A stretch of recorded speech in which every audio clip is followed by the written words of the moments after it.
It's your girl Jasmine the Wizard, and we are back with another episode of Wizard of Vibes podcast, where we talk all things energy, alignment, and evolution. And today is episode number 6, so I'm so thankful that we have made it this far. Thank y'all so much for tuning in and remaining supportive. The love is definitely felt and appreciated. And today we're going to cover the journey of understanding unconditional love. And the reason that is something important to me is because throughout the past 3 years, it's something that I've had to learn to have for myself, and which led me to understand that relationship with that, and then to have that same thing with others, and to make sure that I practice that, and just to make sure that it's something that I'm always emitting, because we deserve to understand and receive love without conditions. So today's guest is somebody who personally taught me on some levels what that means, and I would love to welcome my friend, aka who I call my twin. Y'all go ahead and give it up for Spaceboi Fresh. Yeah. Hey twin, how you doing? What up? We talked about this. You're doing good? I'm beautiful. Yeah, beautiful. Perfect. You look good. Look refreshed. I feel high. Yeah, I'm you so look like high. you feeling high on many levels, vibrationally and literally. So I love that. Yeah. You see me? So, Yeah.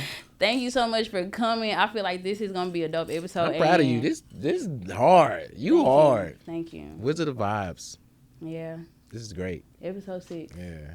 So we made it. it's dope as fuck to have you on there. I mean, on here, and I think you dope too, because y'all know, if y'all don't know, Spaceboi Fresh works for 97.9 A Beat. You want to tell them exactly what you're doing there? For the people who don't, who may not know, because this is gonna reach beyond Dallas, you know. Shout out to that. I'm your favorite alien out of Oak Cliff, Spaceboi Fresh. That's spelled with an I. You catch me on Sunday night, 7 p.m. to midnight, where I showcase independent artists, underground artists. I have DJ Michael Watts doing a mix, Swisher House, and we got an Afro beat mix as well. And we just be, kicking flavor. I also am an MC. DJ Yo Space. Yo Space! Yes. Yeah, I made an episode slashes on there, right? Didn't I make an appearance on Your Space? Yeah. What was that? The song we did? That is a Yo Space, Yo Bars. We also did a Yo Space when we was rolling up and stuff. Oh, yeah. We had that was our first time hanging out, right? That was our first time hanging out. So you want to tell them? So, do you want to? Yeah. Okay, you want me to? Yeah. Or you want to? Yeah, I'm with you. Okay, so the first time we ever hung out, I don't remember the conversation. I do know I showed him some music, and he was saying that he wanted to like dig more into that venture with me, and then we decided to hang out. So when he came over, our first time, we met a long time ago though, so we was already familiar with each other. We just never had personal time together. Truly. And when he came over, my competitive inner child ass was like, let's have a blunt rolling contest, right? Mm-hmm. I wrote backwards, I do this shit perfect as fuck, and this is my forte. And just so happened, 30 seconds into our contest, I fucking broke my shit. And I didn't even get to finish rolling it. So he automatically literally dusted her. Dusted her. It's the all fact on that tape. it was my idea and I fucking lost is hilarious. So like within seconds though. So that was the first kickoff to a beautiful, beautiful connection that has experienced many endeavors and levels. Yeah. Yeah. So ins and outs, good, bad, ugly, truth, false, you know what I'm saying?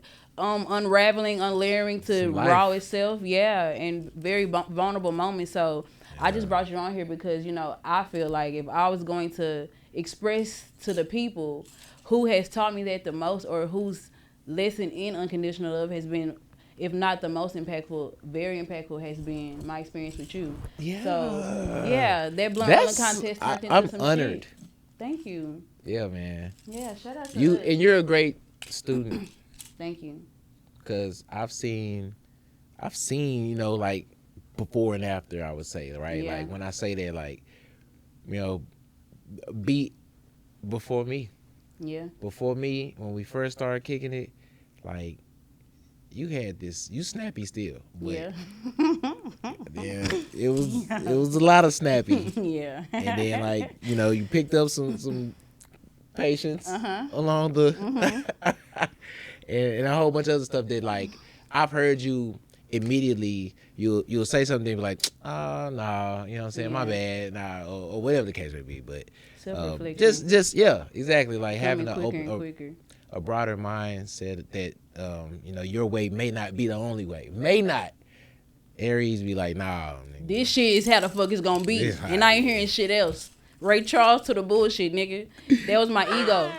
So, since we gonna touch on the snappiness, I think it's so funny because even when how you treat me now, I see the difference. Because in the beginning, you used to refer to me a lot as a thug. Yeah. And you might be like, damn, your thugging ass, you a thug wizard. Like, it was always the roughness. That was matching just how I was emitting the energy. And now it's more of I can tell that my femininity and my softness has been more on the surface now. And it's just because I've been able to soften up and love those aggressive and angry parts of myself. Because although things we may have experienced together may have made me angry, I had to realize the way I was responding was still solely up to me.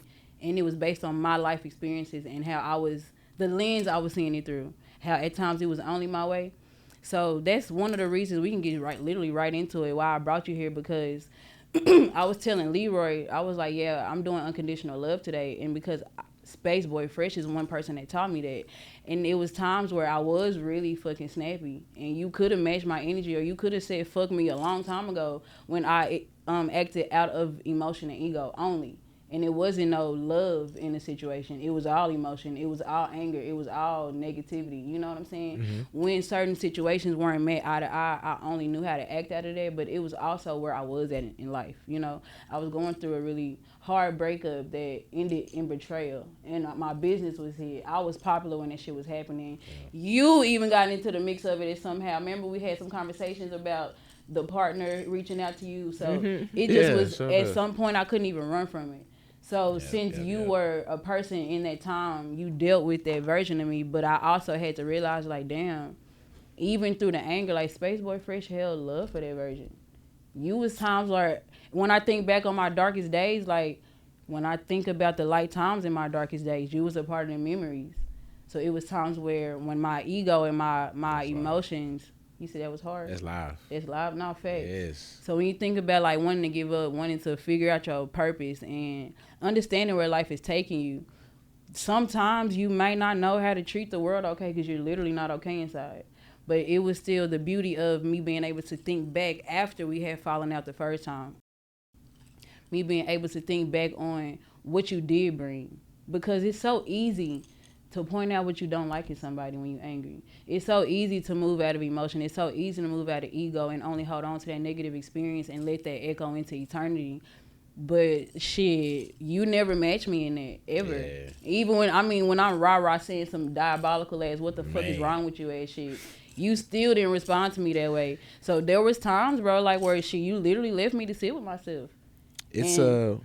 I had to see. Go ahead. I had to see where I was. Because if you ain't giving it back, who am I to blame in the anger? Not the situation, but how I'm approaching it. But what was you going to say? So, something I like to call, like, practicing, like, the God body. Yeah. God body. You know what I'm saying? It's ultimate peace, especially when you're confident, with self and very sure of who you are, and also how you are sure, because I am very sure about you. I know who you are as an individual. I know who you are as a part of my life. I see it. And so honestly with you, it's like I got the patience as well with a lot of other people, but it's patience because I know. And it's funny, I'm going to use this word, but like the potential that we are headed towards. The reason I say that's funny is because we used to date. Yeah, I was gonna say that, but we used to date. He threw it out there, so yeah. Here you go. Okay. And I know one of the times that we had fell off, I said... I was going to say some funny shit, bro, while you over here talking. I want to know what you finna say. Go ahead. I was like... Because you was like, nigga, you ain't something. Like, it was like really a shot on like, nigga, you ain't got shit going on in the sense, in the realm. And I was like, shit, but I got potential. You was like, nigga, I ain't dating nobody for no potential. I was like, damn. Man, say. But...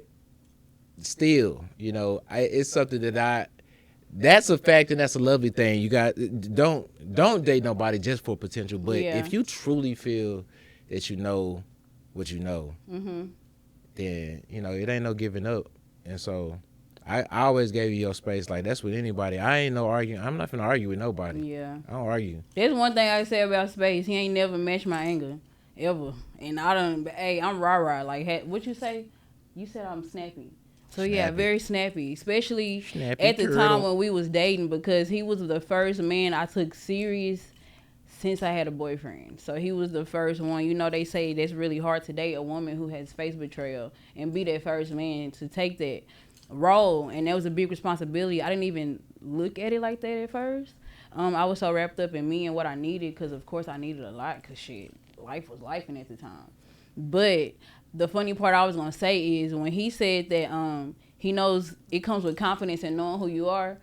So one time we had a misunderstanding as friends. We tried to be friends after we dated, and I'm still snappy at this time. I didn't have like my unconditional love epiphany, and he came to my house, bro, and he gave me a gift for my birthday. I guess I pissed him off, bro. I didn't know how bad I had hurt his feelings on some shit. I probably said something real blunt, real aggressive, didn't give a fuck, and didn't realize it. So he came to my house with his birthday gift that he was supposed to give me while we cool, but we was breaking up as friends. You was out the country. Yeah. I couldn't give it to you. You was out the country. Yeah. So he came to give me a fucking wizard head, bro. And I didn't know he mad, so I opened the door, and I'm like, hi. And I go to give him a hug, bro. He just stands straight. He like, actually, we need to talk. I'm like, yo, what the fuck is he finna fucking say to me, bro? So speaking of fucking confidence, this nigga looked at me and he said, I just want to know that I know my worth and I have to wash my hands with these. But he said it so fucking calm and with the straightest face. And at the time, that shit pissed me off. I took that wizard hat. I'm like, take this fucking hat. Now I don't want this fucking hat, nigga. Going off on him, bro. So that was the time where I really realized, like, damn, bro, I can fucking go there, bro. Gosh. He did not match me. I swear to God. He like, Wiz, calm down. We can talk about this later. Or we can talk about this now if you calm. Like, literally, while I'm just going off. Because after he washed his hands, he literally walked off. I threw the hat, and then we separated. So from that moment forward, I was probably a firecracker from like maybe 4 hours from that moment. And I don't think we talked again for like months, maybe weeks, maybe even a year. But what I will say is that you left me to sit with my reaction. I had to realize, I'm fucking lit, bro. I be going the fucking extra mile sometimes when I am in. Man, that hat was dope, man. That hat was cool.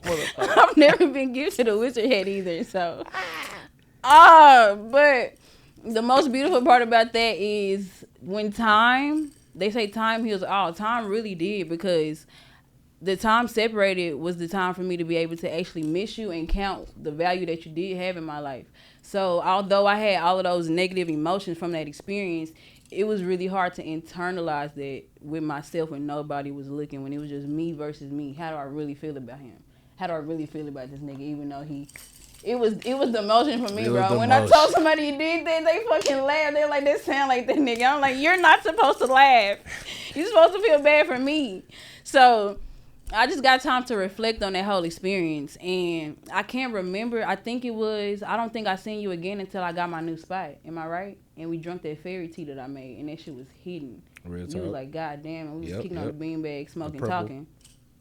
Yep. And in that moment, he looked at me, and it wasn't immediately, because it was like still trying to test the waters and gauge the temperature of both of us, and I was still learning to trust after conflict. And I remember you looked at me and you apologized. But it was so sincere, so calm, and so true, and so raw. I was like, damn. And that was the first time I saw, like, you don't have to get into it with somebody and it only be like, most people know toxic relationships and toxicity. So my familiarity with that was normalizing not talking after stuff like that. That's not the upbringing I grew up in. I didn't have a safe space to talk after conflict. I only knew blowing up and fuck you and for life from my own upbringing. So the fact that that's how I took that and I had time to sit in that and you not match that and then come back with an apology, let me know that you were able to still see what hurt me too. You know, you still got to see what upset me and still held space for my emotions. And to me, that's one hell of a masculine thing that you can do for me and my divine femininity. I'm trying to learn to sit in, you know, and operate in a healthy manner. So from that moment forward, it started to open up my eyes to what unconditional love is, because you still loved me through anger, through hate, not hate, but like rage, through negativity, through separation, through silence. When you didn't know what I was doing, what I was feeling, how I was sitting in that experience, you still never held a negative space for me. And I can say I felt that energetically, and I literally know that. So that was able to teach me the negativity that I hold from conflict. How do I handle that? What is love to me? Because I was able to see that, like, damn, no matter what, even through the distance, you've always spoke highly of me. You always speak highly of me to me. No matter how much time go by, you've always been somebody who spoke life into me and speak me up. You put me not necessarily on a pedestal in an unhealthy way, but you just let me know to always think higher of where I'm at. It's always more, you know. And Yeah. you see me up there like I see you. But to have that reminder all the time, it's like, damn, it's just been validation that I don't even look for, that he just has to give. And that ain't nothing that you can go pay for. That ain't nothing that you can do to try to get something, especially if it's been consistent through every season of myself. Right. So I was like, damn, Space, like, thank you, for real. I tell you on my podcast, thank you for holding healthy masculine energy in my life, even at times when I wasn't able to do the same. You know what I'm saying? And My just pleasure. being that safe space, that laugh, like, when I needed it. Because at the time, like, when I say I look back at, even through anger, it's like when you needed somebody the most, my nigga, when times was dark, bro, who can you think of that was a ray of sunshine in their moments? And you for sure played lots of memories in it. So I'm telling you, that's something that I like pride myself off of, like, through life, is capitalizing on these interactions with humans, because once the time is up, memories is all we have. So I do want to be remembered as that light. Like, I don't know, not many people can say they had a bad experience with me. Yeah, like, you know. So I've grown now to see how people can make up these scenarios and type of things to have, like people look at me sideways. There's some people that definitely look at me like, this nigga.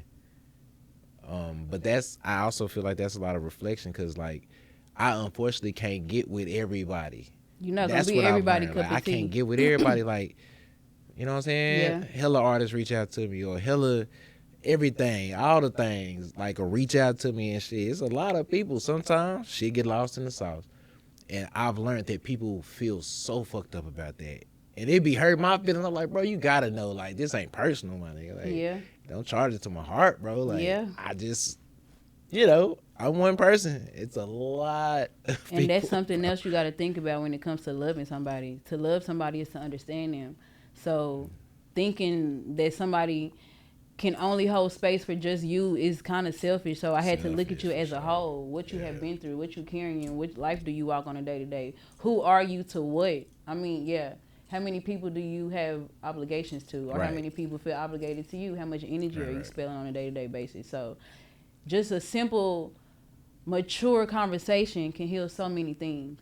And a mature logic, like mature lens that we looking through, and not taking things so personally. So had I had that mindset back then, I would have been able to articulate my words better and just handle my emotions.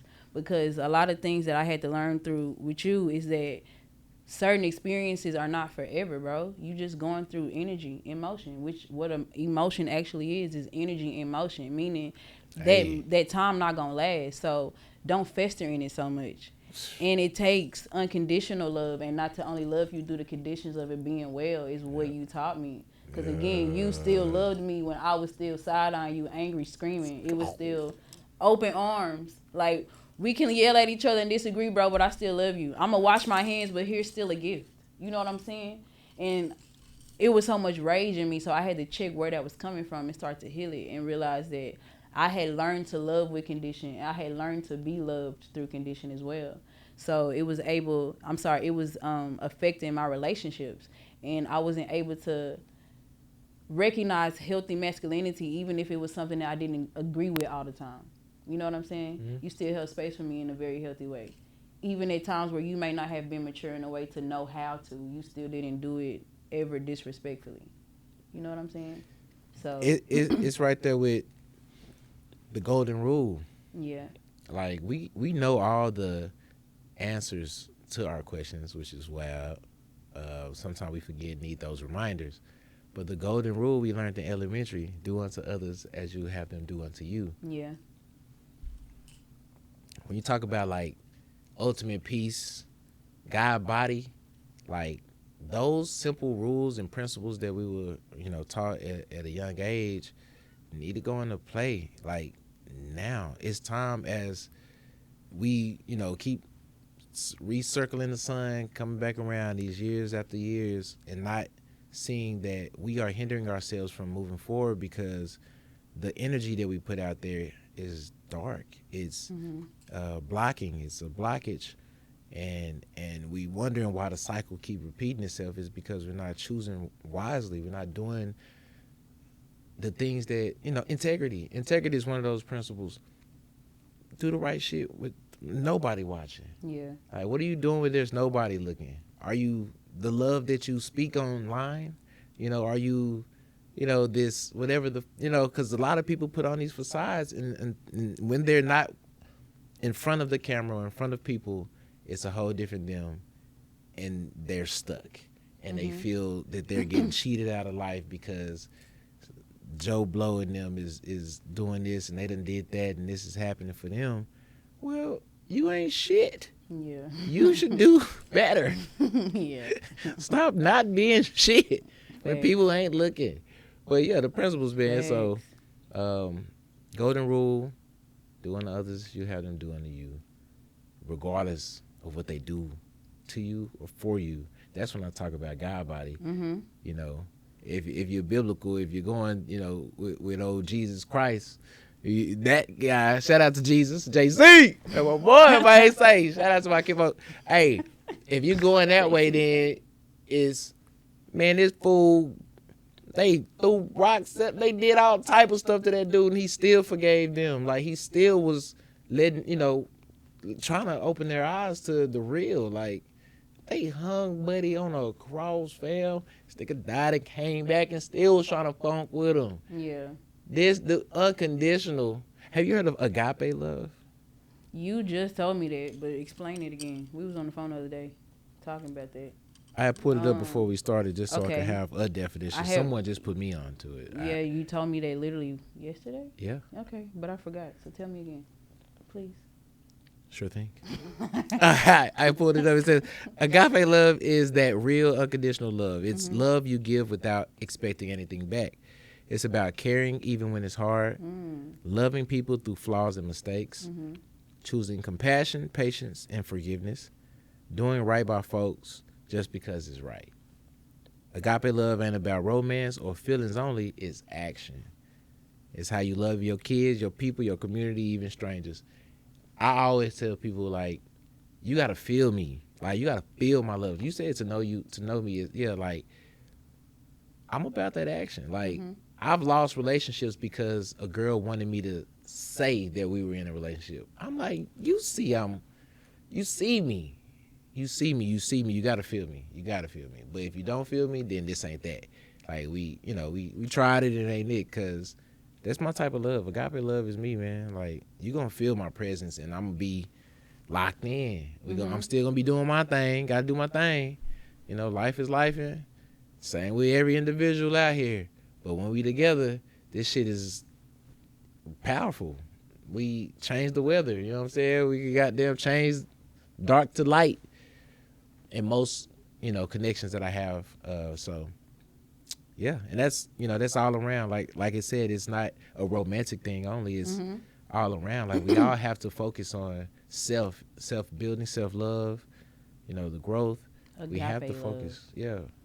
I like we gotta that. have space for. That's pretty interesting. Everybody's shit. Say how you treat your community, because I judge people, or not necessarily judge people, but I closely watch how people treat old people, homeless people, and babies. Yeah. If you sitting on some And money in your animals, too. and animals, if you sitting on some money in your wallet, bro, and you good, my nigga, and you can drive past a bum and you don't even give him $1, and you literally, I just seen you put your change in your wallet. This part right here is supposed to just. Is Cause I'm like. what part supposed to do what? This? Yeah, that right there. Yeah, It's okay, doing it's what it supposed to wanna just. do. Oh my Alright, God. it was stuck Cut right that there. out. It was Goodness. hooking. Now it's laying. So Anyways, cool. I did my hair today, y'all. That shit I feel like it looks good as good. fuck. Yeah, Worried about a little dude. piece of curl. Thank you though. At least you want to make sure. I'm that friend that gonna be like, bro, you know you got a little. Nigga be like, why ain't nobody else tell me? You'll tell me I got a booger in my nose. Yeah. I'm picking your booger. What if I had a booger on the podcast? I'm picking that bitch with my elbow. Period. Hey, they got to make sure they keep you at your tip-top shape. So make sure that if y'all want to look more into agape love, I just learned that, write it down. How do you spell it so they can... AGAPE. Okay. Agape. Anything. Yeah. So, I kind of already know some of the questions I'm going to ask you. One thing I wanted you to break down to the people from your own mindset is, what is the definition to you of unconditional love outside of the cliche, most known statement? Of course, which is to love without condition. I feel that I've spoke it, and I'll just repeat that it's the golden rule. That's unconditional love to you? Yeah. Like, how much do you love yourself? Mm-hmm. A lot of people answer that, and it probably be not that much. Mm-hmm. Probably. And it shows in how they treat others. Yeah. So, for me, I love me. I love my life. This opportunity every day is just phenomenal. And I make sure that, the love that I have for others is phenomenal. And they feel that. Yep. I like that. So the golden rule, to me, it would be, if I could put it in another definition outside of just stating that the love is without condition, it would be more so of finding the beauty in everything, in every situation, in every mishap, in every downfall, in every beautiful situation, and not just trying to filter out your happiness and tie happiness to good moments. Tie feeling upbeat to just when things are just feeling amazing and you're like overpoured with blessings. Like, what about the times where you can learn to appreciate and love stillness? Learn to appreciate silence. Learn to find the beauty in separation. Learn to find the beauty in conflict. So that would be more so of practicing unconditional love, because you're not only showing up in the times where it's easy, you're able to show up in a beautiful aspect when it's also difficult. Yeah. And practicing that with yourself. I love that definition. Yeah. So I'm here for that one. I'll be learning that too. Like, my friend, shout out to Danny Rome. She was just on the podcast, the last episode. And one thing she taught me that goes along the lines with unconditional love is learning to, again, for one, to understand where somebody is and who they are. And to understand somebody is to love them. And then to be able to differentiate. Did I say that right? Differentiate? What is your energy versus theirs. So instead of me loving you with conditions because you treat me well, because you're having a good day and you're in a good space, still finding that love when you may not have all that energy to give and you may not be able to show up in the same way, but also not taking it personal to myself. Absolutely. And realizing that everybody has their own life, everybody carrying their own shit, and sometimes I gotta still be able to love my niggas when they only got 2%. Am I gonna be willing and really loving you to be able to have that 98 on a day where you only got 2? Because I know I'm going to want that 98 when I got 2. You got to. You got to. So that's what I have been understanding since that conversation, and just being able to separate. So there have been maybe 3 times where I've had time to practice. For example, me and one of my close friends had like a little disagreement, or the energy was really different. She was feeling a way I wasn't aware of. And I had just talked to my friend Danny and had all this medicine poured into my mind. So it's about, you going to apply that shit, you going to forget that shit when the time come to use that shit. Because it's in the shit bag. Like Morty said, go to the shit off of Rick and Morty. You watch Rick and Morty? Shit bag. He said, get your shit together, even if you got to go to the shit store and put it in a shit bag. Gotta get that shit. The tools are in the motherfucking shit bag. Are you gonna pull it out when you getting your shit together? Well, I spit a little bit. Excuse me. Cut that out too. Juicy. So, There's this like scenario / story. Can I share it? I'm telling one. Okay, babe. I forgot it now. The shit bag. Yeah. So, but yeah, you can. So we had a disagreement. Not a disagreement. I had pretty much called her, and I could tell she was feeling a type of way, but she wasn't able to articulate it at the time. And instead of me getting mad like I normally would and impatient, like, bro, because I feel this energy, my curious brain want to figure this shit out right away.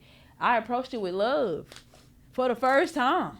When I felt that shit, when I felt my chest beating fast, when I felt the frustration, when I had a long day, when I didn't have the energy to give, I still pulled from a space of love, and that conversation ended so beautiful. Bruh. And she was able to articulate herself, and she also thanked me for holding space for her.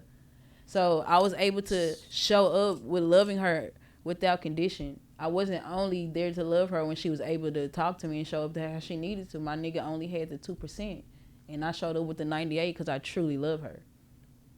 So that was a scenario I wanted to add, but you go ahead and tell yours. I want to veggie back on that scenario before saying mine is, a lot of this stuff is generational talk. Like, you know what I'm saying? Yeah. And obviously, our parents usually are very snappy as well, right? They're snappy to some bullshit. If they feel that we messed up, like 9 times out of 10, you're getting snatched up. And then questions be asked later. Or sometimes some parents will ask some questions. Regardless, what I'm saying is that I think, we picked up on that negative so much because that's what we saw so much of. And that's what we go into every relationship with, that, shoot first, ask questions last. Exactly. I'm glad you said that, because to piggyback off of, you said veggie back? I said veggie back. Shout out to Brother Ben X. Yeah. He says that? He says veggie back? He used to say it some years ago. Shout out to Brother Ben X. I didn't know that. So the veggie back off of that. Fuck. What was I about to say? My mind went blank. I was about to say something. What's the last thing you just said? Well, I had said the last thing that I had said was something about veggie salad, a veggie casserole. Bro, shut up, bro. Fuck. The kid, the parents. Thank you. That's taking it away. So at the end of me and my friend's conversation, that's what she brought up. She brought up her upbringing. She said typically, me holding space for her was something that was very different, especially when she feeling emotions, because she didn't grow up in a space where it was safe to express herself. So that was a time for her to practice to be able to advocate, be able to speak up, and be able to show up for yourself and not feel like it got to be a negative experience because that's all we know. However, that shit ain't easy if that's what you're used to. So shout out to her and shout out to me for being able to alchemize that situation, and just shout out to the niggas that's trying, because it's not really easy. And to go into like what we was taught when it comes to love and how we show up in that way. You want to give a slight insight on your upbringing and how you felt love was either given or earned, or just your relationship with that in your early childhood? Yeah, I would love to. Okay. Did y'all eat veggie burgers? You're annoying, bro.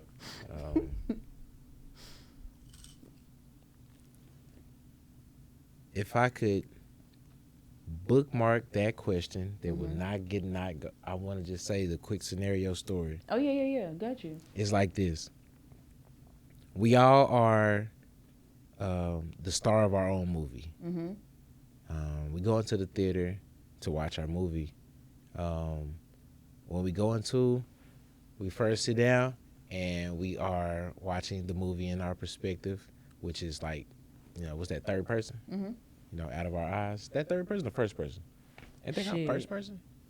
Like Black Ops. That's first person. The camera angle. Yeah, okay, first person. So we watching it, and it's exactly how we see it, right? It's exactly how we know it to be.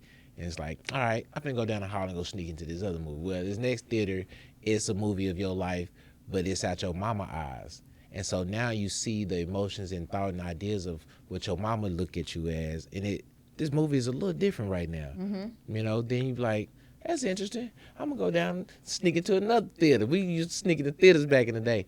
Go in that other theater. It's the same movie about your life, but it's in your sister or your girlfriend boyfriend, you know, and it's your life, but it's totally different. Like, damn, you look at me like that. So the whole point of this all is that everybody view you in a totally different way than who you are. Who are you though? Do you know? You know what I'm saying? Do you know? Because regardless of what you do, anything you do, they're gonna view you the way that they view you. Good or bad, ugly, beautiful, whatever it is, that's a fact in their movie, in their eyes, and in their world. That's a fact. Like, so we have to root ourselves in knowing and believing in, accepting that we are who the fuck we are, and it is what it is, from the upbringing and all. So, to go back to the bookmark, my upbringing, my mom and dad were in love when they made me. Me and my sister share the same mom and dad, and they were in love with each other. So I always let people know, like, that's how I know, like, I have pure love in me, because I have parents that actually was in fucking love, like marriage, you know what I'm saying? It just hit, they had us, you know what I'm saying? The shit definitely didn't last, unfortunately, but, you know, shit happens. Were you got memories of your mom and dad together? Yeah. Yeah. Yep. And then in continuation, you know, once they separated, my father not obviously, but he went down a path, something that you know, he was in prison since I was 4. You know, in and out beforehand, but he did a 20 bid, the whole dub. Damn. My mama, she a hustler, like she been doing her whole life, you know, and whatever else hustles on the side. Well, I was raised by my grandparents, 2 people that been with each other for 40 years now, you know, and so I was able to see a successful, you know, love story unfold and continue still to this day happen, but I also was able to see a love story crash and blow and lead me to, you know, the path of still love. My grandparents. Yeah, that's beautiful that you were still able to see the 2-parent dynamic in a healthy way. Yeah. Shout out to the grandparents. Love them. Shout out to them. Papa, love you, boy. So that's it gives example. I mean, sorry, it makes sense on. I guess I would call you overall well balanced. I got some balance, man. I'm fucked up, but yeah, I'm you got a good spirit for the most part. Not for the most part. You have a good spirit, comma. For the most part, when I see you, you are always in an upbeat tone. You know what I'm saying? You show up in that loving space. So shout out to your upbringing on a divine masculine and feminine energy that was able to cultivate a space for you. That's beautiful. And your siblings. Shout out to, what's the big sister name? Booney. Shout out to Booney. Shout out to baby sis. What's Zakaya? Zakila. Yep. Shout out to Zakila. She actually came to like the club with me when I was like 20. And I have pictures with her at the club. It's so cool. Crazy. Way before I even knew you existed. Had no idea. She was your little sister. But my relationship with love growing up, I'm the oldest of 3. My mama had me when she was 18. She grew up in Philly for the most part, as far as her late teenage days.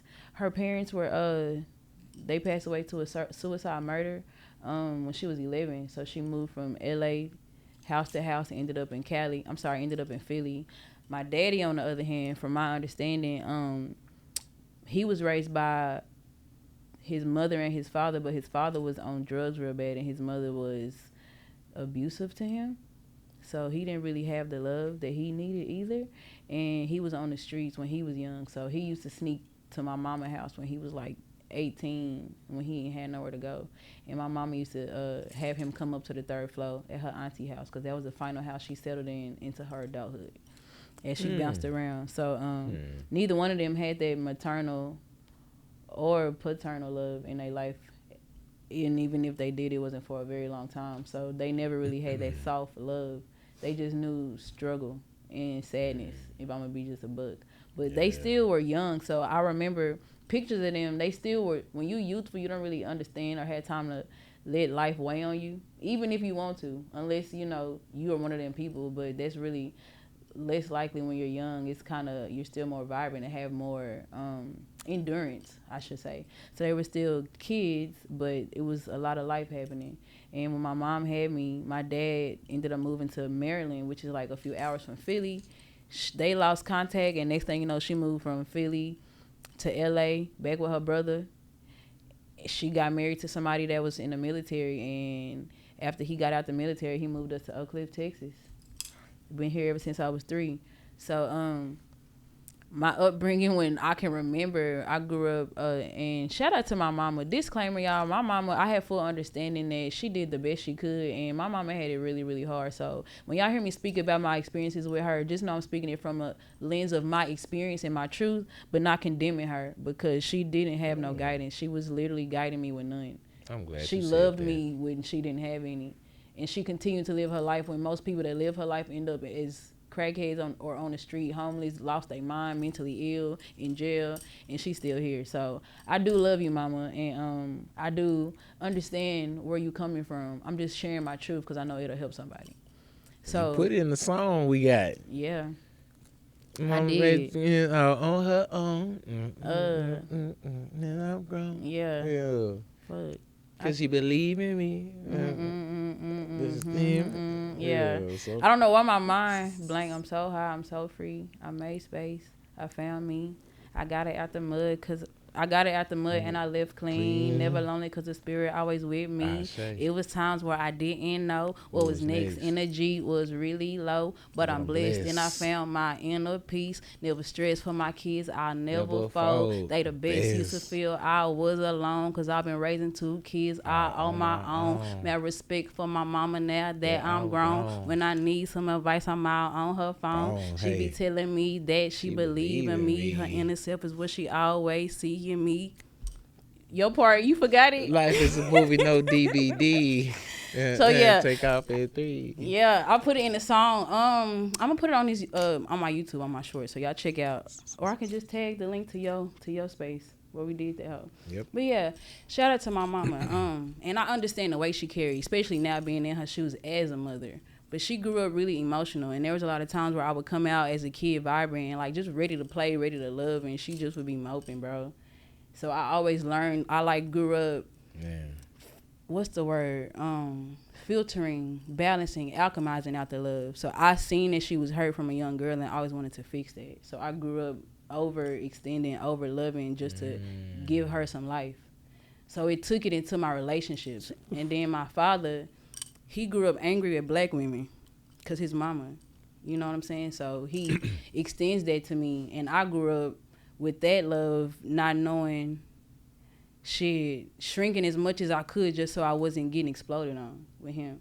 So my relationship with love was something that was earned, and that's something that I wasn't necessarily worthy of to give in full totality, in full capacity. And same with my father, I have full understanding of what you carry too, because this podcast is going to get big.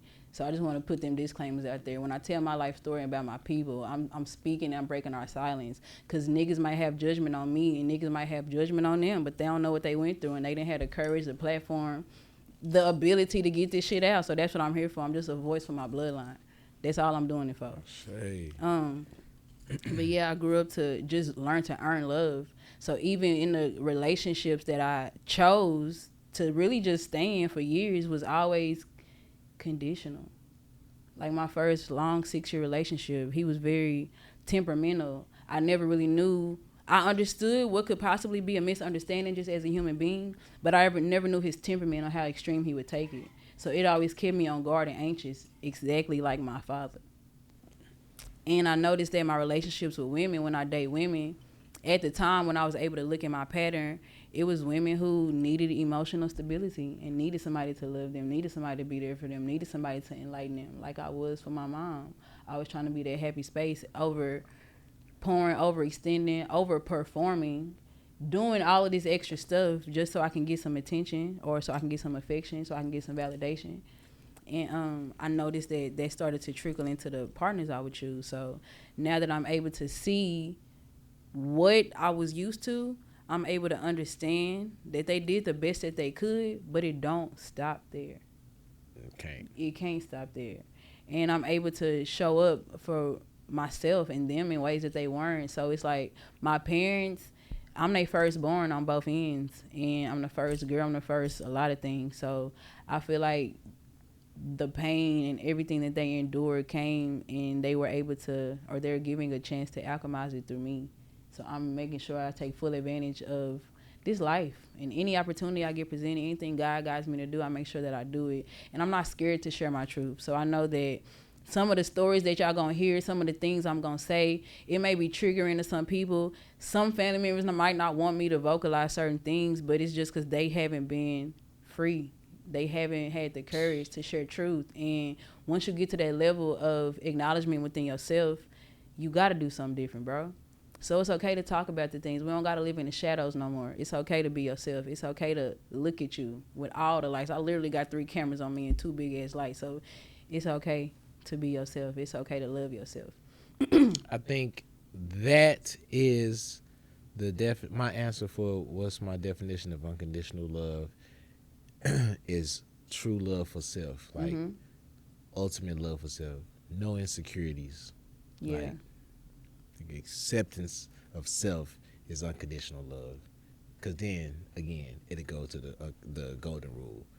Like if you truly is okay from then it's gonna show. You know what I'm saying, with your relationship with other people. Yeah, real talk. Cause you can be able to advocate. Because loving people without condition doesn't mean not having boundaries. And heavy on love does not equal access. Again, me and Space had to come to understanding with multiple months. Sometimes what felt close to a year of silence. Definitely. And not talking. So I still loved him, and he still loved me. But that access wasn't lawfully granted by the universal law at the time because we wasn't on the same vibration. So at the time where it was safe again is when God and Source spent that shit back, and now we're able to advocate for self-love and unconditional love and teach the people. So yeah, I'm thankful that this conversation is able to flow this way. I ain't really looked at no questions, which is kind of great. You know, I'm getting in the flow of my shit. You pointed that out last time, party, and I'm trying to make sure just to really dive deep, because I can ask the questions, which I still am going to, but it's still kind of cool to see where this shit go and we just out the dome with it. But me and you, we always chop it up and we're always having intellectual conversations. So I know that one thing that you like to cultivate for your people is love. Yeah. So, yeah. I'll rewind a little bit and just speak on that love in relationships as well. The relationship that we attempted was a poly relationship. Yeah, tell them. My first poly attempt. Yeah. This guy. I learned about it years ago though. Tried it a few times with my ex. Tried to introduce it to him. He denied it, and then I met you. And when I met him, he had a bad ex-girlfriend. I'm like, God damn, I don't know who I like more. Like, she fine as fuck. But yeah, and she voiced that too. Yeah, to her and to him multiple times before we even got to that point. I'm like, where your girlfriend? I just want to look at her and say, hey, like, she fine. Oh, goodness. But yeah, what were you saying? So I recall in those days and times, years for real. At this point, yeah. Well, I was poly for 3 years. It was in Sunny, and I can say her name. I better say, would she care? Yeah, that's my dog. Yeah, shout out to her for sure. Yeah, it was 3 years, and I know a lot of people were just so intrigued with my love life because I wasn't flaunting it, but it was like sprinkles of, and then a pic could go viral or something where I got 4 women braiding my hair or twisting my shit up, and yeah, just it's wild because I'm bringing this up just off of the unconditional love topic itself. The reason that I chose to explore that style of love or relationship was being real with myself. Yeah. I had learned about it in LA when I lived in LA. Yeah. And it was just a little like breeze of the word, and then I looked it up on Google or something. I'm like, niggas in Africa have multiple wives? You know what I'm saying? That's the first shit you'll see about poly. Like, nigga, what? Yeah. This is the thing? Years later, then, exploring it with actual real life scenario, being real with myself, I understood that every relationship that I was attempting, in the teen years and coming up into, manhood, I had cheated. I was not, damn, yeah, I'm probably every one, probably. And if not one, then it was like, you know what I'm saying? This is the thing. I never got caught cheating. I would always feel guilty and say something. You would tell that I you would tell. cheated? I told on myself every time, every single Damn, time. I ain't never met no man that told they cheated. That's crazy. And under no obligation. Like, you weren't under no pressure. Nobody wasn't going to blackmail you or nothing. You just like, hey, babe, I got to sit down and talk to you. It was just one time where I burnt the girl. Damn. She found out off of that shit. Fuck. Yeah. Fuck. I found out too. I was like, oh shit. Fuck. Is that what that stuff is? Oh, my God. No. Damn. That is traumatic. And then it's your girl. Fuck. Man, that was my best friend too. Like Damn. Yeah, that shit was horrible. Mm-hmm. Fresh out of high school shit. Ooh. 18, 19. They were like 19. Fuck shit happened. Anyways, we learn to earn. Yeah. But I realized, I'm like, all right, I'm literally like feeling guilty about this, right? But in the moments, I wasn't ever just cheating with like just some like random. It'd be somebody I really cared about. And I felt like I cared about. So I'm like, man, you could be able to love more than one person. Fast forward, niggas get grown. Yeah. And this poly stuff came back around, but it really was off of when me and Asani had. I wonder if I should not say. Man, fuck it. Me and Asani had. Or we can just ask. Can you bleep her name out? Man, don't bleep shit, bro. I swear to God, because it ain't even her real name. Oh, I thought about that. I thought about that too. I was like, that's not her real name, so I wonder if anybody would even peep that we talking about her. Hey, who knows her? I know she don't mind, man. That's okay. We both on our first date was like, she had just got out of a marriage. I had just got out of a relationship. We both said, I'm poly. Like, she was like, I want to practice poly. I was like, damn, I was gonna say the same shit. I was like, I want to be open. Like, that's poly, right? She was like, yeah, woo. That's how it all began, like mutual just wanting to go into the relationship like that. So we started there, and it was not understood fully on our views of what open or poly was. Exactly. And that's where shit has to start. If you're thinking about going poly, you have to start with, what's the boundaries? You and your partner, or are you poly? You taught me something about some poly singles and poly. It was different versions of poly. It's just so much about that shit. That's why I really don't like even using the word itself, because it's just love, man. I just be like, I know I love who I love. Goddamn. Your ass was for sure learning, nigga. I was like, Space. Yeah. That's not how you're not doing. That's not how we doing it. I remember one time though, I was laughing listening to you talk, because I remember one time you was calling me to show me some ass at the strip club, but I was laying on some ass. So I'll answer the phone and show you my girl ass, and you on the phone showing me some ass, and we both go, oh shit, I'll call you back. And we just both got off the phone. I thought that was funny as fuck. But it took a little time to get to that. Because my thing with poly, I'm not anti-poly. You were the first time I tried that, and I'm not opposed to it at all still in this lifestyle. Because I definitely wouldn't mind a girlfriend and a boyfriend, or a husband and a wife. Like, that's like, if I could have my cake and eat it too, that's how I would have that shit. However, I'm still okay with, if I find that one union that feed my soul like I need it to, I'm cool with that. No matter if it's man or women. Surely. But I learned that there's definitely boundaries that need to be set. And you taught me how I would want to approach something like that. And it would be more so on dating one partner at a time. It wouldn't be dating together unless we linking for some fun, which would have to also be talked about. Because remember, it took me a while for you to even get me around her. I was like, but I had a crush on her way before me and you ever even talked. And it still was weird. But then when you finally did it, I was like, oh, this shit ain't really weird at all. It wasn't necessarily the fact that I got to be with the competition or the other woman. It was just something I wasn't familiar with. But she ain't never really had no bad. She real soft with me. Like, hey, Jasmine. Hi. I feel like, hey, girl. So when I went over there, it was the same vibe. And I remember we just all talked and sat down and we was just kicking it. It didn't even feel like I was with my man and his girl or anything like that. It just felt like I was kicking it in a nice on a nice sunny day, smoking some nice green, delicate weed with a fine man and a fine woman. So it opened up my eyes to loving outside of ego, not being insecure. If my partner do got somebody else, however, let's go. there's something I need to fucking know. That's all. Which you approached me, we talked about that. So I ain't getting that on you. I'm just saying, like, I'm not saying niggas. If you date somebody and your girl say she open with poly, go and fuck behind her back. No, that's not poly. Okay, That's stupid. That's completely different.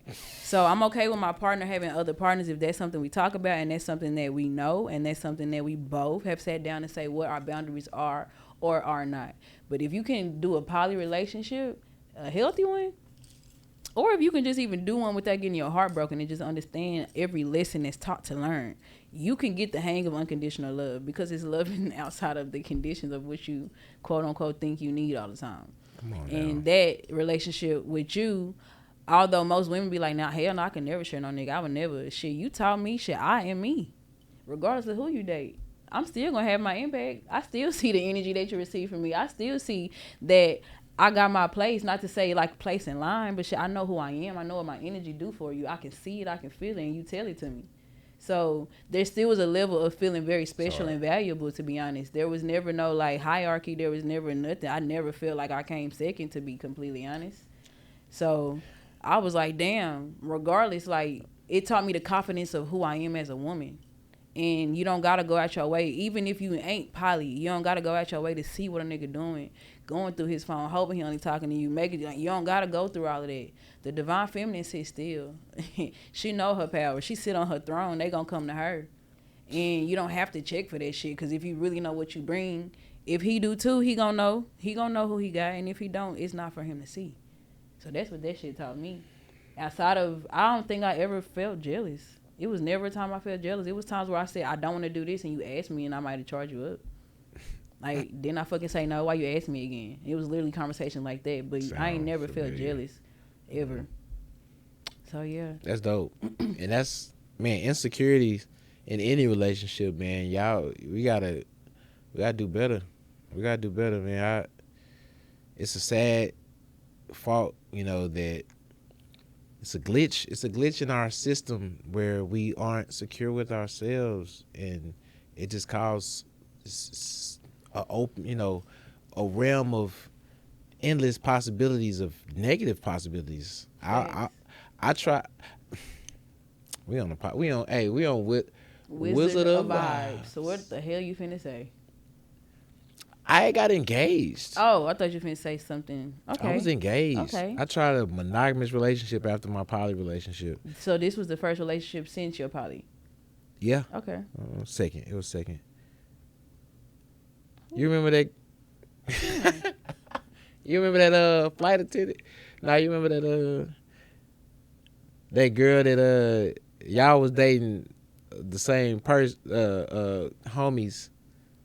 Bro. But I was dating her too. That didn't sound right. Oh, what? All right, look. So Anyway. after my poly relationship, I was still like, you know what I'm saying? Hey, as far as the women I'm dating, I'm like, you know, just be honest. Like, tell me what's going on. Like, shit, you know what I'm saying? You ain't the only woman. I got my shit going on. So just, you know, communicate. So this chick I was dating was digging this other dude. Oh, you wasn't dating the dude over there. You were just, y'all was doing some content over there. I'm just saying. What type of content? Not no content like that. I was about to say, I dated whoever I did that content with. It was some fun content, some comedy skit. Regardless, man, you would know. The person who you just told me to pull up to? No. Fuck, I'm drawing a blank. Okay, anyway. The girl I was... Yeah. Letter of a name? M. Her name is Moody. I don't give a damn. I'm dropping names. You remember the girl Moody, man. Oh, nobody So we was kind of dating. It was like, we was dating. Okay. And then she got interested in another guy. I was like, shit, explore. She chose up and went that other route. Damn, that's how they end up talking? Yeah. Oh, I didn't know this. I was like, damn, she got a type like a motherfucker. Niggas looking like... This nigga light skin with locks. What the fuck? Like same build. What the fuck? Okay. So then nigga was like, all right, yo, fuck this dating shit. Like, you know, of course I told her to go explore, but I felt like, you know what I'm saying, nigga would have won that. I didn't. You didn't think she was gonna cut you off for him type shit? Yeah, nah. She was like, yeah, he's my boyfriend. Oh yeah, She hit she you hit with me that? up. She hit me up and was just like, "So I'm someone's girlfriend now." I was like, Damn. "You silly bitch, you silly bitch, you." Why you gonna drop her name and then say that, bro? Man, that's my dog too, Leroy, man. bleep this shit out, bro. Man, we ain't bleeping nothing. Hey, it's a tell all 2020. Yeah. Fuck, that's Everybody funny. getting it out here, man. That's funny as hell. I wish I could earn some more people out, because And this the another thing. thing. This the thing. Okay. Every ex, not every, but most of them in this adult life realize I was the truth. I'm the truth. Damn, because that nigga ended up doing her dirty. I know he did, because I just know him. Look, I plead the fifth. I know okay. I have a feeling he did, because I know him. I gotta say that. Because I can't say I know. I don't know exactly what happened. But then what? So, yeah. Did I tried to go monogamous after that relationship. You was asking, was that the first one after the poly? But I did. I'm boom, so bam. sorry I drew a blank. I should have known, but go ahead. All right, yeah. So then, yeah, I got engaged, man. And it didn't work out because of insecurities. This is where I was just flipping back around. Man, we gotta really like tap into ourselves before we get into any adding to our lives, adding lives to our lives and stuff like that, man. Because we can't be hurting each other out here. Just because you gotta learn how to love yourself or sit with yourself. Hello. And know who you are and what you bring.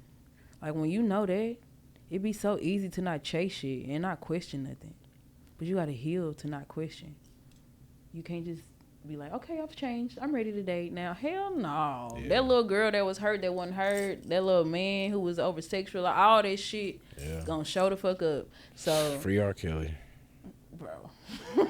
So, I'm just saying, that poor man had some shit done to him. Yeah. That's why he was just so fucked up. And never healing, bro. I'm just like, man, I ain't finna go to that topic. I'm just saying, how the parents ain't involved in the damn bullshit. Like, he ain't just picking up 16-year-olds by himself. The damn parents was dropping them off or consenting to shit. Ain't no way, bro. And nobody saying nothing to the parents? You know, come on, bro. You really think about that. That's the crazy. Parents is not in the news. Like, you know, they have nothing to do with nothing. It's just what he did to them, allegedly. That's correct? it. Yeah, that's wild. Because And when the I would never drop my daughter off to no grown ass nigga. I don't give a fuck how famous he is, nigga. What you doing with my child? You dropping your kid off to a grown ass fucking man, unattended? Exactly. Like, I'm not defending R. Kelly. My bad. Did it sound like I'm defending him? Right no, but it's just fucked up what the parents let the children go through. I feel like you're speaking from that aspect. Yeah. Like, bro. yeah, y'all condemning this man who, of course, you shared space on his upbringing and childhood that he never healed from. But what the fuck is the grown people doing dropping them off? And then all the other people that was in the studios and shit. Yeah, because it wasn't just him. It wasn't. Yeah. He was. I'm sure people. And poor Aaliyah. I'm sorry I'm going down this rabbit hole, but Aaliyah, man, I feel for. Oh my God. Yeah. Poor little girl. That girl was young as hell. Very talented. Very pretty. They ain't gonna say beautiful. She was 16. Doing the damn grown folk things with these grown ass niggas in the industry. Sad shit, bro. The industry is fucked up. Can I tell you something? The time to the artists, y'all be wanting to be this superstar and shit. Y'all need to figure out how to build a fan base and like Jasmine the Wizard got this amazing fan base. Thank you. And create a product that they can support.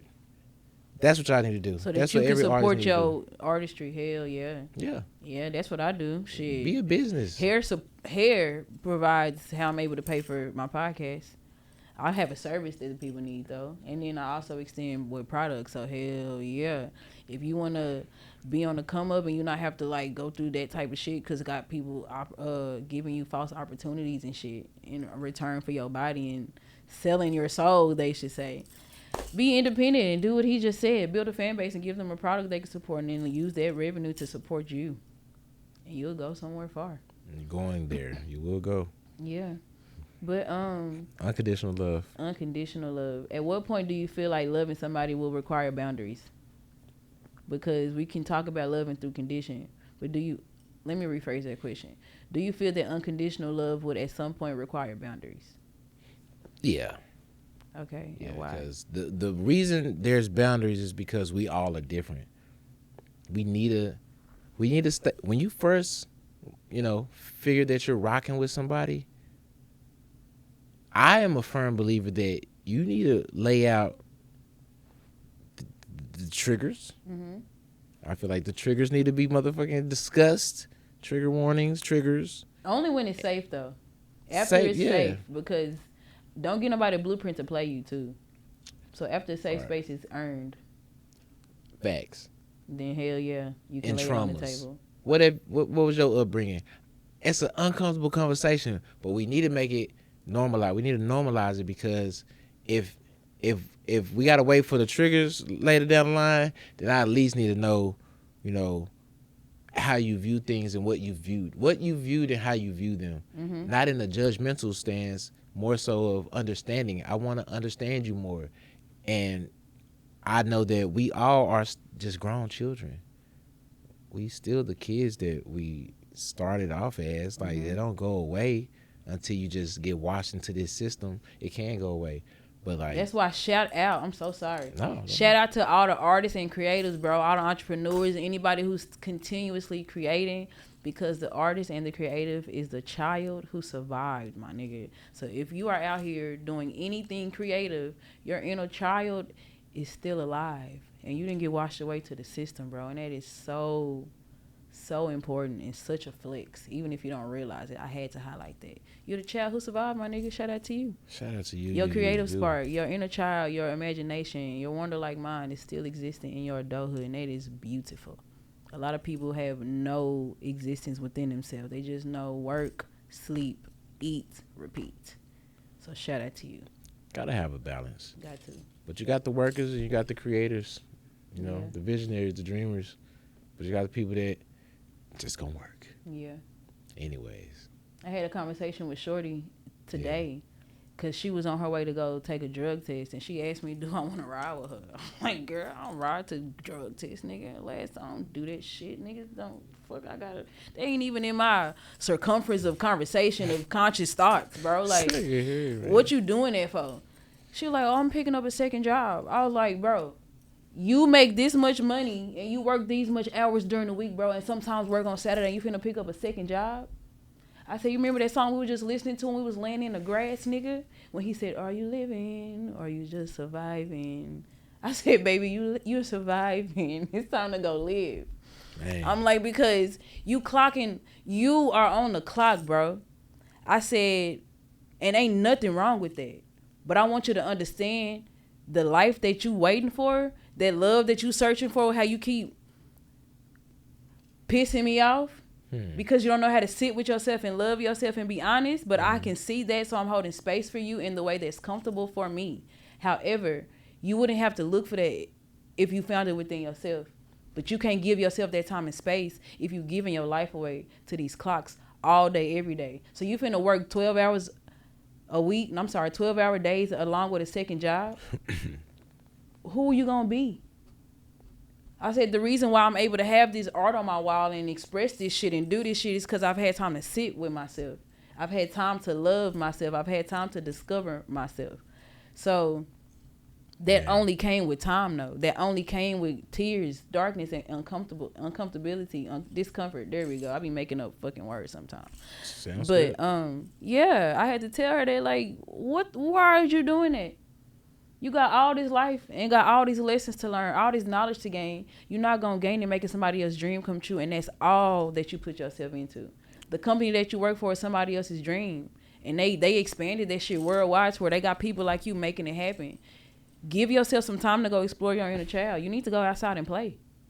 Don't let your playtime only be with me, because I'm going to play, nigga. I'm traveling. I'm taking the place. I'm exploring. I'm coloring. I'm doing this shit. I'm doing the photo shoots. I'm going outside in fucking Power Ranger suits and walking downtown and running through because I want to fucking make people laugh.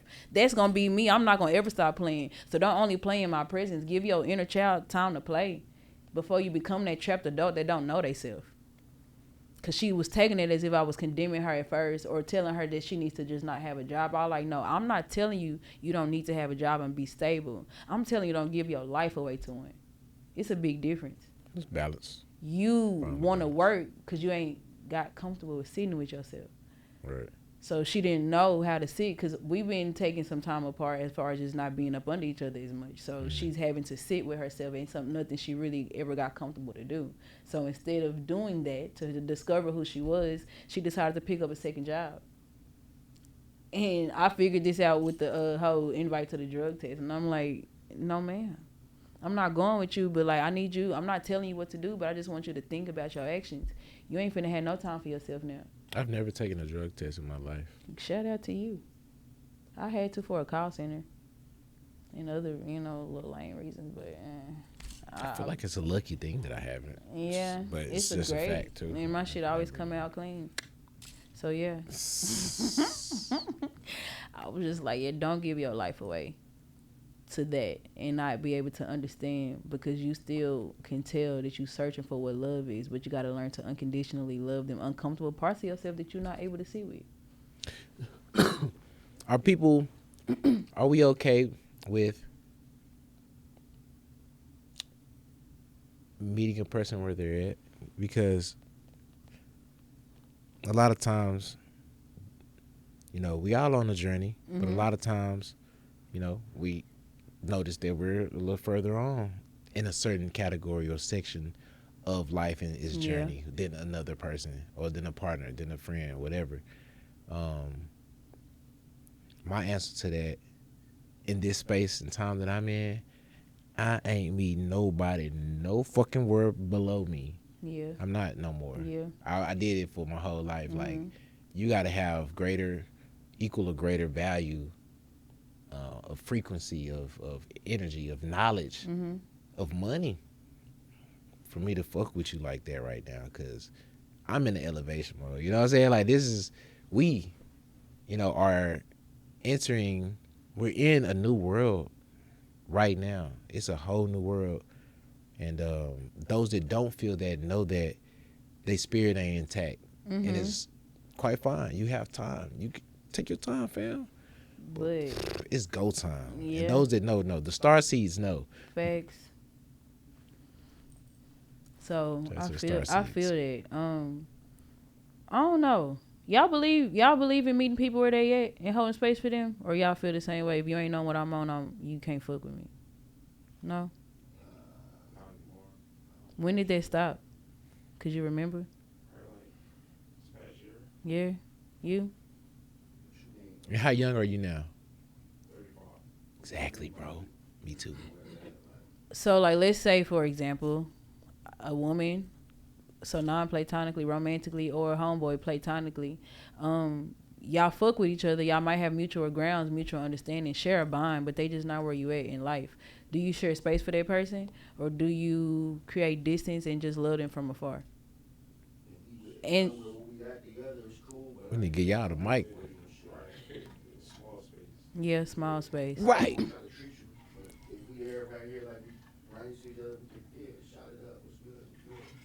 Facts. So yeah, what they said was, yeah, but it's only a small amount of space that they'll share with them. Exactly. I believe that. I believe in that. Yeah, nah, absolutely not. Yeah, you can. You can. It's not in us. Yeah. Like, not a butthole. I wanted to ask them before I had got on that, because it made me think about the dynamic I'm currently in right now, because I'm finding ways to adjust to my benefit, but also not overextend to my detriment. You know what I'm saying? Yeah. But I think the way I'm handling her is kind of still in the space of meeting somebody where they at, because I do know that I am more knowledgeable of her in other areas. So it's got me thinking, like, damn, am I meeting her where she at in a healthy way? I gotta ask myself that now, or just sit with it. She Gotta come be through worth with it. support when I need the support. If I look for the support in a certain way, she gonna do that shit. But certain things I do be needing, I just learned to not look I learned to not look for that from her anymore. However, hearing what y'all said was food for thought. You already on that though?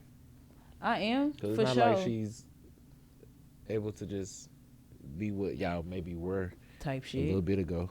But still, I'm wondering, like, damn, do I need to create even more Right. Distance, not necessarily lose respect or love or care for her, but just create the distance because of where I literally know I'm at. Yeah, for shit show. She gets something she like out of it. That's probably what it is. That's what. Oh God, I am. That's what Oh my God. She's saying that too. Things that I need. She come through sometimes. But at the same time, I just know that like it's so much more to fulfill me. There's space So- that has to be created, Jazz, that allows them to grow. Yeah. That bigger space is enough room to just shit to click and be like, oh, that's what that was. For example, us, we talked about it when the Facts, beginning full of of this. fucking Like, circle moment. Right yeah. fucking now. God damn, you're right. all that's, you Damn. know, the months, the damn years, whatever the hell that was happening, that we wasn't talking. I even can sharpened tell up. in the way I feel how you handle me. On my perspective only. So you right. But yeah, I definitely will create a little bit more distance because I've been practicing unconditional love, not holding things personal, understanding where people are, but also not meeting them where they at. Like still being where I'm going. Like I don't want to meet you where you at because I got places to be. But at the same time, I guess you want to watch my kids. Yeah, they can beg a lady. So yeah, this conversation was beautiful. The first one y'all got to see where I ain't really pick up my phone, but there is one closing question I don't know by heart. Can we look at that question? Yeah, is While there I move anything? my balls a little bit Bro. because Okay. this damn velvet on this motherfucker got the You're shit. funny. Got the shit. Ooh, Swag. you kind of said this, but I want you to go more into detail if you can, please. Uh-oh. This ain't the last question. I got two more. From your perspective, what have you seen change in me as I've learned to love more consciously instead of reactively?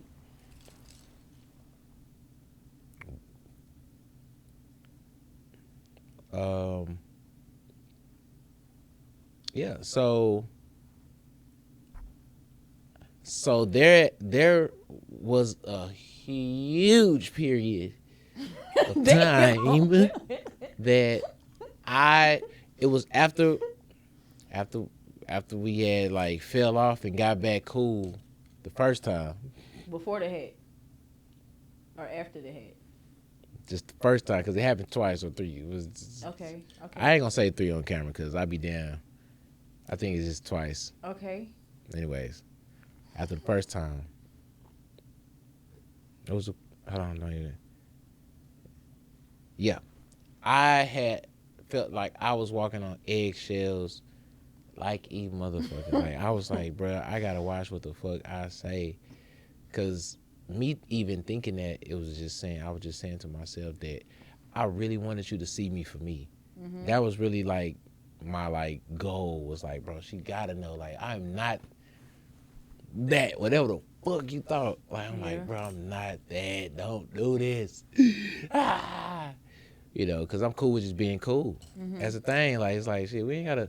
And that's a lot of relationships have to explode for it to end. Like a lot of us feel that things gotta be just so fucked up. You gotta make it fucked up, even if it's just honest. We don't click like that. Like we don't just go naturally. So let's step out from that relationship and maybe some type of light somewhere else that we could explore if you see it as such. But I used to thought I had to. I was walking on eggshells. Everything I said, like I damn near wasn't even talking. Like we'll you know what I'm saying, be on the phone like, and I'm just like, you know, cause I could say something like, I wish I had an example. I don't freaking know, man, but I know that, like I said, you was snappy. So like certain things are just okay. All right, bet. Yep, there it is. That's what it was. All right, so I'm laughing because I just know how snappy I used to be. So ironically, yeah, before the hat, you went out of the country for your birthday. Damn. Okay. And I called you. While you was out there to tell you about something good that happened. It was some good news or something like that. No, you told me something bad. Oh, no, it wasn't no good news. You're right, but it wasn't bad. It was just something that happened. Yeah, it wasn't frantic. Like, Yeah, oh it my was God, something that It wasn't happened. like that, but yeah. And you was like, you know, I'm out the country right now to like get away from all that. Mm-hmm. Don't be calling my phone with all that stuff going on in your life. Like, I ain't trying to hear that, Space. Like what? You know what I'm saying? Like, wherever you had went, it was like a zen place. It was like, I was in Mexico. you know what I'm saying? Mm-hmm. And so I was like, all right, bet. Nah, my bad. I actually had apologized. I was like, all right, my bad. I didn't realize you had, or I did know you was gone. It was something. It's a fog in your story. I ain't tell you that right away. That's You why. listened. You had listened, Yeah, and then I don't think I even told you that phone call. I told you that when I came back. That's what was I remember now, cause I know for sure back then when I was speaking my mind, I didn't used to know how to do it calmly. So if I was sitting on something and like, oh, I gotta tell him something, I know for sure it's gonna come aggressive. So I think what happened, but then we talked and I got back. You didn't know what was finna happen. I was just like, don't be doing that. I caught you off guard because you didn't get to really say, hey. you stopped talking to me. Yeah, and Yeah. and you probably reached out or something. Yeah. And I did. Don't be calling me when I'm Mexican. I'm in motherfucking Mexico. I don't want to hear no motherfucking Dallas shit. Like, don't be. Yeah. And then you brought the hat. And then I lost it. So, yeah. My bad. What was about that story, though? Oh, you was saying how that happened. And now. Yeah. Now, so in that scenario, what I feel is that it's lack of, I guess, understanding, right? So something happened that I want to share with my person, like you, my people. Mm-hmm. But on your side, which is very valid, it was this is not the time for me to receive that. So which now, you know what I'm saying, the lesson for me was to ask first, right? Like, hey, you got space for that? You know what I'm saying? It's a good lesson. And, you know, on the other hand, or fast forward, what I'm saying now is that you have more patience to be able to step out of the moment and assess, and then, you know what I'm saying, give some great tone of voice, Mm-hmm. and also, you know, whatever that you have to offer for, you know, the topic or whatever it is I'm talking about. But Able to articulate myself better for sure. Yeah. I feel more safe talking. To where it wasn't safe growing up, so I was always naturally anxious to set a boundary. Or I grew up not setting them at all until I realized, shit, I don't set boundaries. And so the repetition of doing that, it was met at first with lots of anxiety, but since I was so used to not being heard, I was kind of all ready for a fight once I set the boundary. That was my upbringing. But you not meeting me with that helped me look at my motherfucking self. So I can answer the same question for you is how do I see you acting more out of, it was pretty much what's the growth and how you love. What have I seen you change? From your perspective, what have you seen change in me as I've learned to love more consciously instead of reactively? And my answer to that for you when it comes to me, I definitely can tell that the distance has had time for you to reflect on not only my reaction, but what could have caused it or what brought me there. You're able to hold space for your actions. And when we did come back and as we continue to just grow into this chapter of our life, I can personally say you view me for who I am. How I see myself, I can tell you see, if not exactly like that, very, very close to it. So you hold space for it in a way that feels comfortable to even how I see myself. You do meet me with more patience and understanding for who I am. So not to say that you walk on eggshells anymore. However, if I am busy or if I am talking, you may ask me now, like, hey, you busy? What you doing? You got time to talk? You know, you check in with the temperament now because the lesson was on your end learned too, and I can tell that that's instilled in you and you actually applying it. So I can say the work is done. I see it. I feel it. And the last time I did some plant medicine, on my last journey, you came up in the beginning, and I was just like having this epiphany of how anything you've ever told me about the outside world, what people might have said about me or what you heard, it's never been nothing bad ever. I noticed that certain messages you've brought back to me have been warning signs or maybe information to put in my ear to have in the toolbox, the shit bag we brought up earlier in the podcast. So even without your acknowledgement or awareness, unintentionally, subconsciously, you still serve as a guard to me in a masculine energy, safe space, you know, and a person that I can just be my all authentic self to. Sometimes me and Space will get lost in a wormhole of laughing about a joke. Like, I'll crack a joke and then he'll just keep that bitch going. So like the other day, and I'm not name dropping this, but it was funny as fuck. The other day he asked me to go somewhere, and I was like, I don't want to go there because somebody I don't like was gonna be there. Me and this nigga for 15 minutes was cracking the fuck up about how that nigga was gonna sound if I were to come. We were just laughing about the scenario of what he was gonna say. And I mean going back and motherfucking forth, big laughing like big ass fucking kids. To the point to where we're not even talking about nothing. We're just cracking jokes, roasting this nigga. Not roasting the nigga, but just talking about the situation of how funny it could have went. Yeah. So big laughs, big times, big smiles when it comes to you. So thank you so much. And the last closing question that I wanted to ask, if I even I got a last closing question too later. Okay. Mine is, if someone is listening who feels like love has always... I didn't even write the rest of that down. So, however, what's your closing question? I didn't write the rest of it down. It's so funny. But What did it start with? If someone is listening who feels like love has always been conditional, what is some advice we could give them?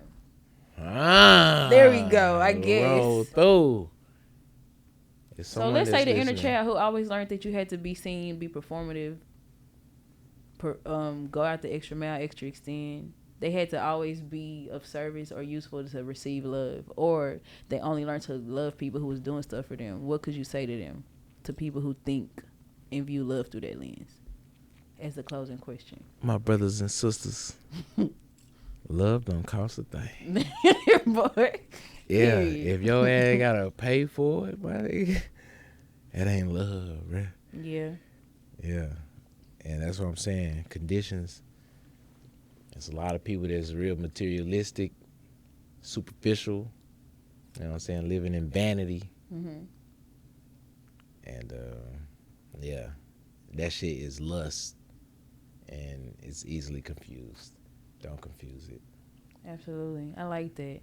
My message to that person who would feel like love is conditional, first and foremost, because it's hard to say go and sit and love yourself if you learned that that is conditional. So go sit and learn to find peace with who you are when ain't nothing stimulating you, when ain't nobody around to see you. Who are you? Go learn to like that person. Go learn to become fond of that energy, become fond of that silence. And so that you can learn who you are. And that right there will be like the door to that unconditional love we've been talking about. Go sit with yourself, baby. And don't give all your time like to work. Whether it's entrepreneur work, creative, don't give all your time to just work. Make sure you go outside and play. Cause the inner child in you deserves to survive. And shit, if you don't know where to start, my nigga, go in nature. Sometimes we don't know where to start, what to do, how to do it. My biggest thing when I don't know where to find information from is I pray for the guidance to be guided to it. And a lot of times I pray for those things when I'm in nature. So that would be my personal advice. And make sure that y'all follow Spaceboi Fresh on all platforms. And he also does music. I don't know how we didn't really get into that, but you can look up Spaceboi Fresh on all platforms. It is Spaceboi, boy with a I, and then space Fresh. It's not all the way through, right? Or it is all the way through. Yeah, Spaceboi Fresh. My bad, it's all the way through. Leroy gonna type it when he have his name come up, so y'all figure it out. But yeah, make sure you know you're worthy of love. Make sure you know you're worthy of receiving love without condition, okay? And thank y'all so much. And lastly, my question was last. Oh, shit. My bad. Go ahead. So I'm just saying, you know. Go ahead. Where can a nigga put in their application? Oh, my gosh. Currently. Hey, I'm trying to shoot my shot 2026. You're funny. What's up? This is like Justin LeBoy did on, what's her name? Who did, man? Coi Leray. Y'all remember that? Yeah. Oh, my gosh. I can text it to you. I'll text you where to that shit fill through. it out. So we'll see what 2026 You've been talking brings. good about me this whole podcast. Oh I'm my trying God. to see how good it get. Space. How good it get. Microphone. Well, it's funny though. I could actually have a girlfriend to fuck with you, so it wouldn't even matter. So yeah, something to think about 2026. Think about it. But that's your question. That was it. That I was was Y'all holding stay that. tuned.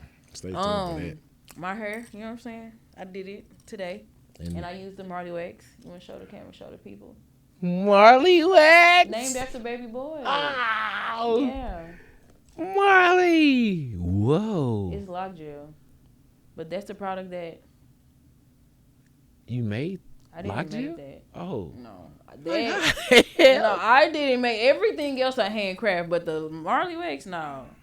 I'm selling that to the world. I'm selling that That's to all so locticians, cool. braiders, and everything. Yeah, I found a personal. It's so vendor. bouncy. Yeah, that's how my hair got so slick. Y'all see this slickness? Like it feel It's like gonna have your hair slick, but it won't dry. It won't dry white or flaky.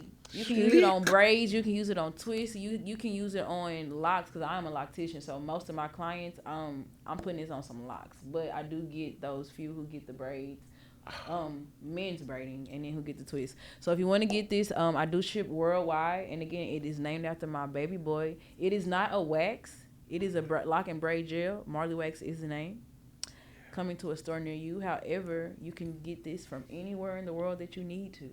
So I'm going to drop the link in the description. Make sure y'all always check the descriptions under every episode, because everything we talk about when it comes to clicking the link to go find it, it's going to always be there. Shout out to you, Spaceboi Fresh, for such a beautiful, transparent, and very open and funny conversation. He be doing awkward and weird shit sometimes, and I just let him do it. Y'all just let him be him. To love somebody is to accept them for who they are, right?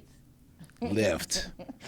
So anyways, shout out to Leroy and Party Leroy. for sharing space. You know what I'm Party. saying? Another amazing Y'all episode niggas wrapped tight. up. Make sure y'all like, comment, and subscribe. Tell a friend to tell a friend. And I like to close it out with make sure that A freestyle? No, I'm not doing it. You go ahead. Oh, we just gonna do it together. We're gonna post maybe another time. Or maybe in our personal time. But right here, right now, I'm drawing a blank. On your cell phone, go ahead. We going live. You're now tuned in to Wizard of Vibes. And you gotta know that I'm cooking chicken thighs with some macaroni and cheese on the motherfucking side. You gonna finish? Green bean potato.